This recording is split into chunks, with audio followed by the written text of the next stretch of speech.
the high state of technology at Reece High School, and I'm about to have a conversation with New York City. And I can see Prakash Nair sitting in New York. I believe it'll be Monday evening there. Prakash is an internationally recognised expert in the areas of innovative school facilities and education technology. He was a consultant that provided advice on the school's redevelopment and will be returning to Tasmania in late April 2003 to participate in an Education Department Architects and Educators Conference. So, Prakash, can you hear me? Yes, I can. Can you hear me? Good. Oh, we got there. It's about 11:45 on Tuesday morning here in Devonport. What time is it in New York? It's 7:45 Monday evening, about 16 hours before you. Okay, well, thanks very much for your time and for joining us today. It really is a pleasure that you're able to be part of this ceremony, and I think it would be interesting for all the people who are here at Reece High School if you could give us a comment on the approach to planning, research and consultative processes that really underpin the design of the rebuilt Reece High School. Sure, I'll do that, Mr. Premier, but first I'd like to say it's been a great pleasure for me to participate in this. I've been watching all the proceedings, by the way, so this has been great. I've been sitting here in Midtown Manhattan. I'm about 10 blocks from the Empire State Building, about a mile from the old World Trade Centers, and so it's pretty impressive that we are able to have this dialogue. And Mr. Premier, I'm reminded of something you said in a recent talk that you gave, and you talked about an island community and how you need connections with the mainland in order to survive and thrive. And I truly believe that when you built this school, you didn't just build a bridge, you built 1,000 bridges, because really every kid that's in your school, and particularly with the technology that's out there, you're no longer an isolated community. You truly are part of the world community, and I think that I'm sure you'll be pleased to know that. But Mr. Premier, I want to take you back to an address that I listened to fully, by the way, you gave to the National Press Club. And in that address you said it's not what's different that counts, it's what's different that counts and not what's the same. And can you elaborate on what you meant by that, Mr. Premier? It does get scary when people in New York City know what you said last week at the National Press Club.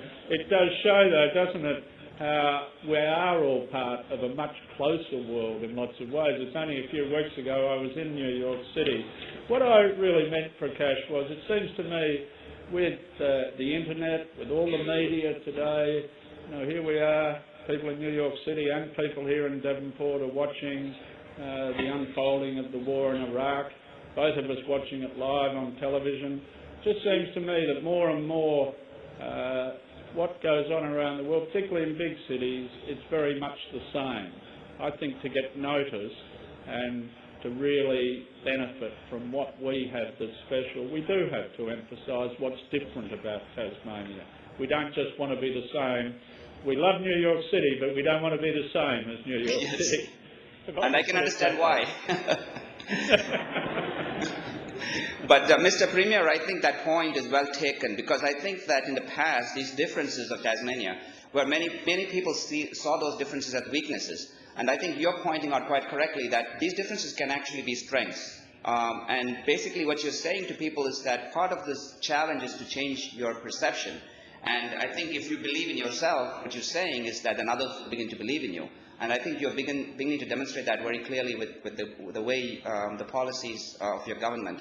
In terms of Reece, though, particularly I think this is very relevant, because when I first arrived in Reece, I basically laid out a very simple challenge, if you will, to the community, and that was that you could either build for your past or for your children's future. It was as simple as that. And I would have to say that the community was very courageous in really putting aside preconceived ideas, what I call misguided nostalgia, because schools tend not to be planned from an aspect of common sense, but from the perspective of us believing we are all experts because we've all been to school, and we want the schools for our kids to look like the schools we went to. But in fact, that's not the way we should be doing it. No other institution in the world looks the way it looks today, the way it looked 50 years ago. In fact, there's a standing joke in the United States that if Abraham Lincoln were to come down to earth today, there's only one institution he would recognize, and that's the school, because it has changed so little. But if you look at Reece, it truly is based on research about how children learn. And if you can get kids to get motivated and engaged, obviously you have the beginnings of learning.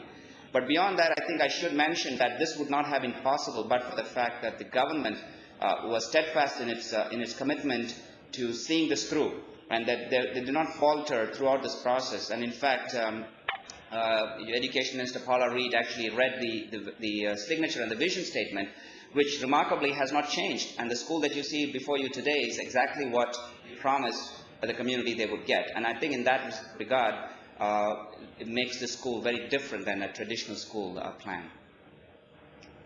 That's interesting. There's a number of members of the audience here who are at least my age, or perhaps even a few here that are a little bit older.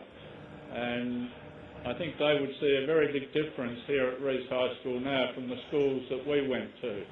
But of course, the introduction of computers and more technology to education really puts different demands, not just on the teachers and the students, but on the buildings and all aspects of the school.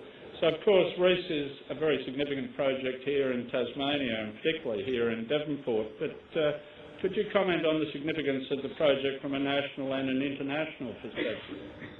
Sure. In fact, your Education Minister, Paula Reid, had explicitly set forth a vision for the public education system in Tasmania to achieve world-class status, I think is the word she used.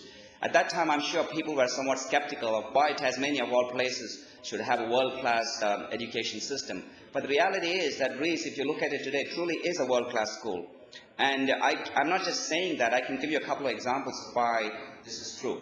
The New York Times, which we all know is a very prestigious journal, was looking for 7 or 8 examples worldwide of good schools that they thought they could feature, which they thought represented 21st century thinking about learning and teaching. And Reece made the cut. Not only that, I got an email from the reporter who was doing the research, and she told me that she believes Reece should rise to the top of that list. And I think that it's one indication of why this truly become a world-class school and well-known internationally.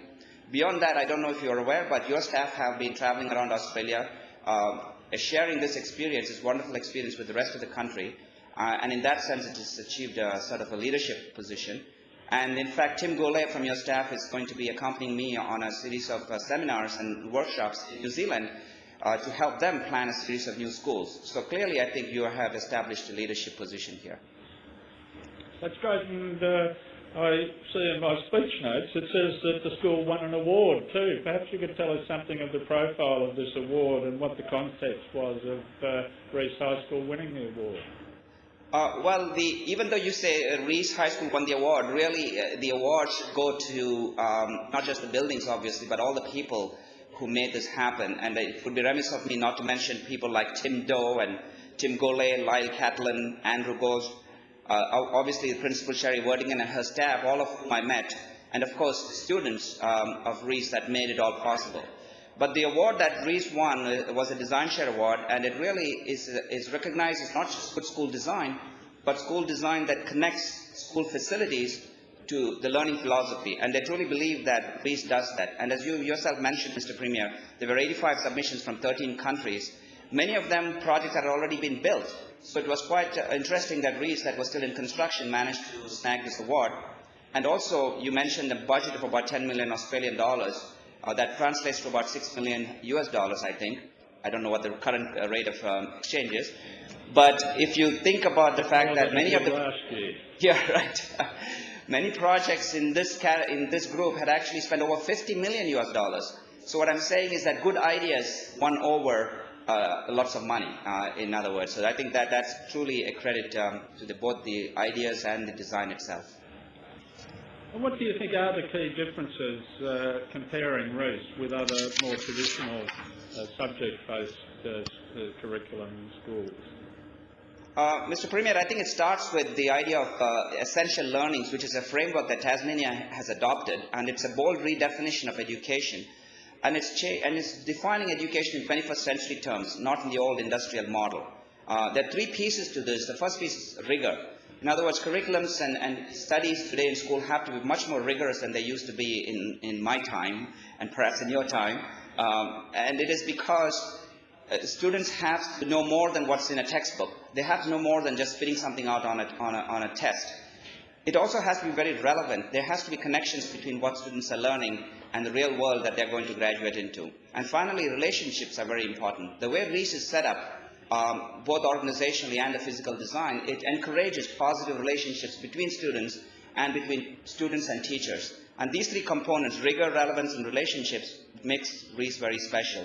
But beyond that, I think the fact that you develop the curriculum concurrent with the facilities and that you have a remarkable technology program, which as you can see being demonstrated right here, which is very different than many schools which have a computer lab where kids basically go and play around with the computers. You have a much more integrated approach to technology, and I think that's a wonderful thing. Assuming there are no more questions, I want to conclude here, Mr. Premier, by saying that I think your efforts have given Tasmania a tremendous boost, both nationally and internationally. And I think that it's very easy to prove that by the economic indicators that you yourself pointed to, like tourism, employment, real estate values, things like that. But Mr. Premier, I do want to say that from my perspective, what I'm most impressed about Tasmania's policies is that you've taken a leadership role in areas like forestry and renewable energy. These are the kind of concerns that are most important to us, world community. And in this regard, I think the development of Reece is very, very relevant, because what you're doing here is developing a most important natural resource, the children of Tasmania. Well, thank you very much.